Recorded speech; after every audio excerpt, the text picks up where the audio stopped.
এই বাইকটার হেটার্স বলতেই নাই। কারণ হচ্ছে এটা আপনি নেকেড স্পোর্টসের মধ্যে আপনি ওইটা দুইটা ফিলই পাবেন, একটা হচ্ছে স্পোর্টস ফিল পাবেন আর একটা নেকেড স্পোর্টসের ফিল পাবেন, দুইটাই পাচ্ছেন।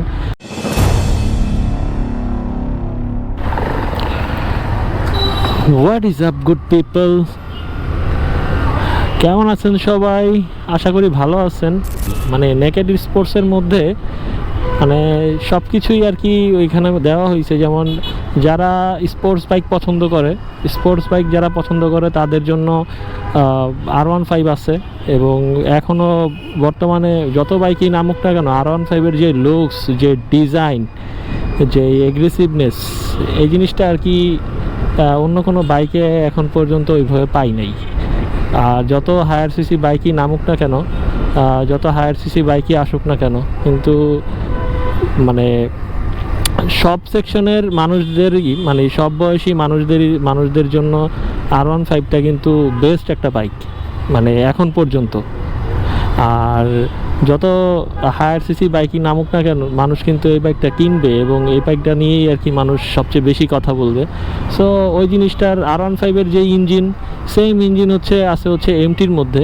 সো এমটি বাইকটার মধ্যে এমন কি নাই যে এমটি, মানে কি বলবো, এমটির মধ্যে কি নাই যে এমটিটা খারাপ লাগবে। এবং এটার হেটার্স যে এই বাইকটার হেটার্স বলতেই নাই। কারণ হচ্ছে এটা আপনি নেকেড স্পোর্টসের মধ্যে আপনি ওইটা দুইটা ফিলই পাবেন, একটা হচ্ছে স্পোর্টস ফিল পাবেন আর একটা নেকেড স্পোর্টসের ফিল পাবেন, দুইটাই পাচ্ছেন। আর আমি দেখি নাই যে এমটি নিয়ে কেউ এমন খারাপভাবে মন্তব্য করছে বা এটার হেট করছে, এমন খুবই কম, আর করলেও খুব গুটি কয়েক। সো এটা হেটার্স না ধরার মতোই আর কি। আর এমটি বাইকটা আর কি ওইভাবেই ডিজাইন করা হয়েছে যে সব শ্রেণীর পেশার মানুষই আর কি ওইটা চালাইতে পারবে। এবং ওইটার যে পেছনে, ওটা আসলে একজন রাইড করার জন্য আর কি বাইকটা পারফেক্ট।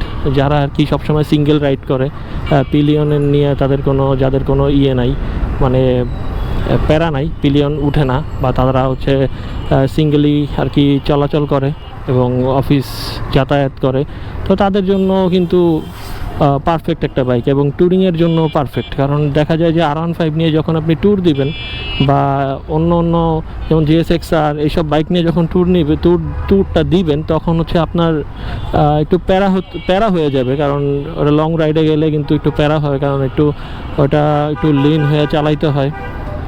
এবং যদি ওটা ভালো, সব দিক থেকেই সব কিছুই ঠিক আছে, বাট হচ্ছে বেশিক্ষণ চালাইলে আর কি প্রবলেমটা তখন হবে। হাতের মধ্যে প্রেশার, বেশিরভাগ হাতের মধ্যে প্রেশার পড়ে। এমটির ভার্সন 1 ভার্সন 2 দুইটাই আর কি খুবই মানে যা দিছে। আর এমটি ভার্সন 1-এর মধ্যে দিছে হচ্ছে, এটার মধ্যে থেকে এমটি ভার্সন 2টা আর কি একটু আপগ্রেড করা হয়েছে। সো এমটি ভার্সন 2টা আমার কাছে হ্যাভি লাগে এবং ইচ্ছা আছে এমটি ভার্সন 2টা নেওয়ার, ইনশাল্লাহ নিব।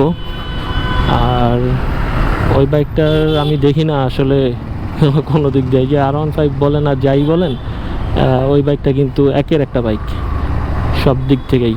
পুরো R15-এর ইঞ্জিন দিয়ে দিছে রে ভাই, তা আর কি চাই। আর বাংলাদেশে যত হায়ার সিসি বাইকই বের হোক না কেন, একটা জিনিস মাথায় রাখতে হবে, মেনটেন্যান্সের দিকটাও মাথায় রাখতে হবে। কারণ এখানে আপনার সবাই মাইলেজটাই খুঁজে, তারপরে খুঁজে হচ্ছে আপনার কমফোর্টনেস এবং স্পিড, পাওয়ার, সব কিছুই ওই একটা বাইকের মধ্যে সব কিছুই পাবেন। আর এখন বর্তমানে যেসব বাইকগুলো নামতেছে, সেই সব বাইকগুলোকে বিট করার মতো হইলেও কিন্তু MT-15টা মানে এখনও কিন্তু মার্কেট ধরে রাখছে, এখনও যায়। ওগুলোর সাথে বিট করতে হইলেও কিন্তু ওই বাইকটাও যায়, কারণ ওটার মধ্যে কি ফিচার দেয় নাই, সব ফিচারই দিছে। যে কোনো বাইকেরই আর কি ভালো খারাপ দুইটাই থাকে। কিন্তু এই যে বর্তমানে যেটা নিয়ে বেশি কন্ট্রোভার্সি, এটা বলার কারণ আছে, কারণ হেটার্স নিয়ে কথা বলার কারণ আছে। কারণ বর্তমানে যেই ইয়ামাহার FZ25 যে বাইকটা আর কি লঞ্চ করছে, এই বাইকটা যারাই এটা নিয়ে ছবি দিতেছে, যারাই এটা নিয়ে ছবি দেয়, তাদেরই পোস্টের মধ্যে হাহা রিয়েক্ট পড়ে। তাদের মনে করেন যে ছবি দিলেই হাহা পড়ে। আর বাইক নিয়ে কি বলবো, কারণ মেজর যেই হাহা পরে সেটা হচ্ছে এটার প্রাইজিং যেটা করছে, প্রাইজিংটা আর কি অ্যাকোরেট করে নাই, এবং সেই 5 বছর আগের ইন্ডিয়াতে ডিসকন্টিনিউড বাইকটা বাংলাদেশে আর কি চাচ্ছে যে মানুষদেরকে খাওয়াইতে। যারা এটা নিয়ে ব্লগ বানাইছে তাদেরকেই আর কি দালাল বলতেছে।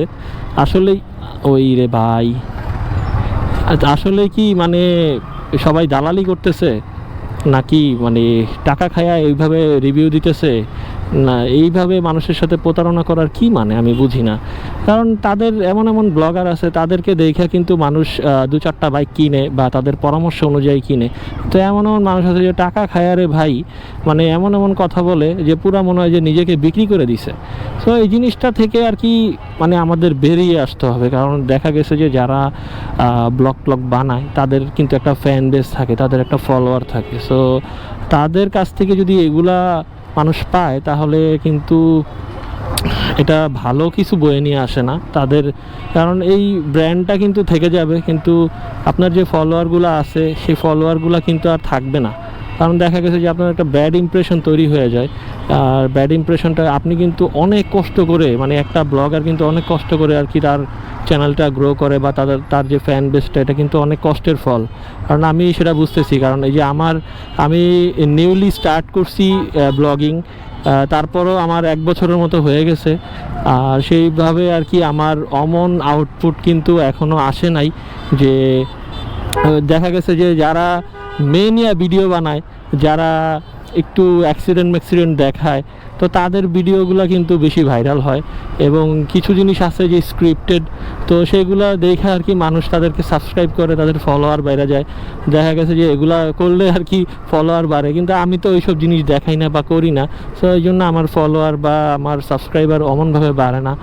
আর যারাই এগুলা করতেছে কন্ট্রোভার্সি মানে মূলক যেসব টাইপের এইসব টাইপের যারা কন্টেন্ট বানায়, তাদের কিন্তু দেখবেন ফলোয়ারটা প্রচুর হাই।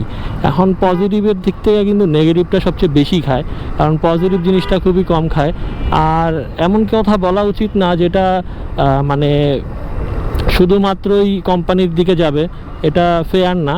এমন কথা বলতে হবে যে কথাটা আর কি ফেয়ার হিসাবে দুই পক্ষের পাশেই যায়। যে আপনি একটা বাইক নিয়ে রিভিউ করতেছেন, বাইকটার ভালো খারাপ দুইটাই জিনিসই আপনার একটা ওপেন একটা ডিসকাশন থাকবে, ওপেন একটা থট থাকবে। সো সেইভাবে আপনি বাইকটার রিভিউ করেন বা বাইকটা সম্পর্কে জানান। এমন না যে প্রত্যেকটা পুরা বাইকটার ভালো নিয়েই কথা বলতে হবে। আরে ভাই, বাইকটা তো এত ভালো, এত জোস, এত ফার্স্ট গিয়ারে এত উঠা যায়, সেকেন্ড গিয়ারে এত উঠা যায়। আরে ভাই, একটা 250 সিসির বাইক আপনার সেকেন্ড গিয়ারে আপনার 40-50 উঠা যাবে, এটাই স্বাভাবিক। হ্যাঁ, এটা আহামরি কিছু না। তবে বাইক অনুযায়ী FZ25 যে বাইকটা, এই বাইকটার মধ্যে কিন্তু অনেক কিছু ইমপ্রুভমেন্ট করার ছিল, কিন্তু সেই হিসাবে কিন্তু ইমপ্রুভ করা হয় নাই। আর এই বাইকটা যে বাংলাদেশে লঞ্চ করে এখন নাকানে চুপানি খাইতেছে চারিদিকে।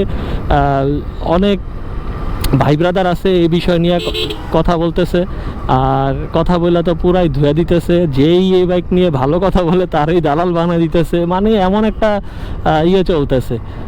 তবে এখানে দুইটা ব্যক্তি উপকৃত হইতেছে, যে হচ্ছে টাকা খায়া দালালি করতেছে তার উপকার হইতেছে, এবং তার এই কথা শুনা কিনতেছে যারা এই বাইকগুলা, তাদের আবার বিজনেস হইতেছে। তো এই ক্ষেত্রে হচ্ছে যে দালালি করতেছে তার প্রফিট হইতেছে, আর যার কোম্পানি সে হচ্ছে এই বেনিফিটটা পাইতেছে। আর মাঝখান দিয়ে মানে প্রতারিত হইতেছে হচ্ছে যারা এই বাইকটা কিনবে।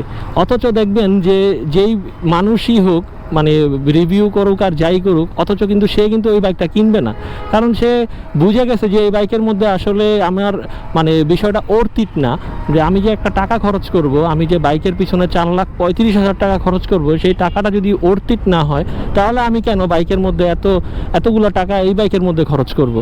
আর কিছু পাগল আছে, যে পাগলগুলো হচ্ছে এই মানে ক্রেজি লাভার বা ক্রেজি ফ্যান বলতে একটা কিছু থাকে, যে তারা হচ্ছে এগুলা কিনে আর ভালো মানে আবার বলে যে ভাই এটার মধ্যে প্রচুর কমফোর্ট। আরে ভাই, কমফোর্ট হলে তো ভাই বাসায় বসে থাকতো ভাই, বা কমফোর্ট যদি লাগতো তাহলে বাসায় থাকতো, আর বাইরে বেরোইতো না। তা বাইকের কাজটা কি সেটা বুঝতে হবে, বাইকের মানে ক্যারেক্টারিজমগুলা তুলে ধরতে হবে। সো এইভাবে যদি হয় তাহলে তো মানুষ গালাগালি করবে, মানুষের মধ্যে একটা ব্যাড ইমপ্রেশন তৈরি হবে। সো সবার উচিত আর কি, যারা বাইক নিয়ে আর কি পেইড প্রমোশন করে বা পেইড ব্লগগুলো বানায়, স্পন্সরশিপের যে ব্লগগুলো বানায়, তাদের উচিত যে ভালো খারাপ দুইটা নিয়েই আর কি বলা। আর এতে দুইটাই, যখন একটা মানুষ বাইক কিনবে তখন তার ডিসিশনে সে বাইকটা কিনবে। আপনি জাস্ট আপনার অপিনিয়নটা তুলে ধরবেন যে এই বাইকে এইটা ঠিক আছে এবং এটা ঠিক নাই, এবং এই জিনিসটা হইলে ভালো হইতো এই প্রাইজের মধ্যে, এবং প্রাইজিং ঠিক নাই, এই টাইপ নিয়ে তো আপনি কথা বলতেই পারেন। কিন্তু আপনি একদম অন্ধের মতো স্ক্রিপ্টেড যে ইয়েগুলা, যে কোম্পানি থেকে যেই স্ক্রিপ্টটা দেয় আপনি এর বাইরে কথা বলতে পারবেন না। সো এই জিনিসগুলো খারাপ, এই জিনিসগুলো করা যাবে না। এই জিনিসগুলো যারাই করছে তারাই কিন্তু একটা ধোলাই খায়া গেছে অলরেডি অনলাইনের মধ্যে। আর যেহেতু আপনাদের সাথে আমার অনলাইনে পরিচিত, এবং তাদের সাথেও তাদের ফ্যানের হচ্ছে অনলাইনের পরিচয়, এবং তারাই কিন্তু তাদেরকে কথা শুনাইছে এবং নানান দালাল টাইপের একটা ট্যাগ দিয়ে দিছে। সো এই জিনিসটা আর কি মানে খারাপ। আর এই জিনিসটা যখন মোটো ব্লগার যাকেই বলুক না কেন, এই জিনিসটা মোটো ব্লগার দালাল, এই জিনিসটা কিন্তু আমাদের উপর আইসা পড়ে। সো এই জিনিসটা ভাই বাদ দেওয়া উচিত। মানে আপনি ফেয়ার একটা রিভিউ দেন, ফেয়ার কথা বলেন, তাহলেই তো হয়। কেউ তো আপনাকে বলে নাই যে আপনি একদম পুরাটাই বাজে রিভিউ দেন বা বাজে কথা বলেন, কিছু না কিছু তো ভালো থাকেই। আপনি প্রাইজিংটা নিয়ে বলতে পারতেন। সো মানে এটাই আর কি কথা ছিল। আর যারা আমার ভিডিও দেখেন, লাস্ট আমি R15 এম নিয়ে কথা বলছিলাম, আর এম নিয়ে একটু চালাইছিলাম, R15 চালাইছিলাম। সো সেই ক্ষেত্রে